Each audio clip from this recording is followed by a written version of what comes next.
Your character goes through a lot of peril during the course of the movie. How difficult is it to film those scenes where you have to enact the fear and really commit to the situation that's going on around you? Yeah, it's difficult. But as an actress, it's a dream come true. You know, it's delicious. Because when you get the opportunity to do something that is it's not who you are, and it's you're under circumstances. Even though I do know about home invasion very well, because I lived through that when I was in Puerto Rico very young. But I don't know. I didn't know a lot about human trafficking and about being a sex slave. You know, and how common it could be, and to be able to. It's the what if. It's just using your imagination, because you just go, I've never been through it, but what will I feel, you know, if I'm taken and I have a kid and I have a husband and I have a family? Just thinking about my mom will die if she gets a phone call saying, you know what, we don't know where Roselyn is at.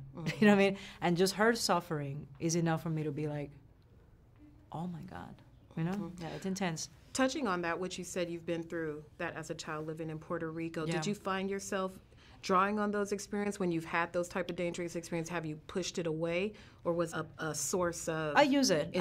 For you know what? When I was almost 16 when it happened, and I was traumatized for many years. So I think for part of my life, it was almost like a blackout.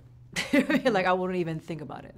I couldn't, you know. But now through therapy, and I'm an adult, you know what I mean. So then, and as an actress, I use it. You know, sometimes when I feel like I have to play something that is just unbearable, you know, that it's supernatural. You know what I mean?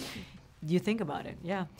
A lot of people tuning into this movie probably won't have an idea about human trafficking or sex trafficking on a local level. Usually we see it depicted on a grander, like a worldwide scale. Of course. How surprised do you think people going out to see this film will be that this actually occurs, since this film is based on some factual events? Yeah, I'm very surprised. You know, the same way I was part of the film, and I'm still surprised about how common it is, and doesn't matter the social class. Nothing matters. They'll take you if they're able to take you. You know, and it's brutal. You know, and very few people can get out of it. You know, it's such it's like a different universe. You know, that whole world. It's really interesting. This film is landing at a real interesting time in our culture. We see women stepping into more powerful roles, women taking ownership, women having to be stronger than they've ever been before. When you look at your character and Paula Patton's character and how they have to persevere, how do you think that will land with the audiences? I hope it lands in a very strong way. You know, with Malia, my character specifically, even though it's a secondary character, this is a girl that is with somebody that clearly doesn't respect her, doesn't love her the same way she loves him.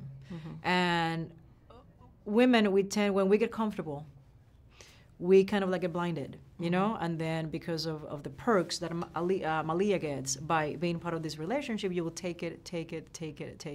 Some, very few, are able to say, I'm not going to take it anymore. I love you, I don't like you. You know?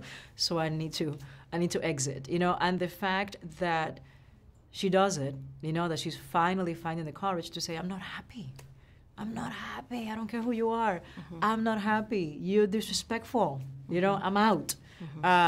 I thought that was very brave, you know, and I hope people can take away something positive out of it. And then unfortunately something horrific happens to her. But even at the very end, when she hears Brea, Paula Patton's voice inside that cave, there's hope again, you know. And she even sacrifices, saying, you know, and it was Brea says, come with me, and I know physically I can't. You go, you know, because your salvation is my salvation, you know, is that kind of like empowerment.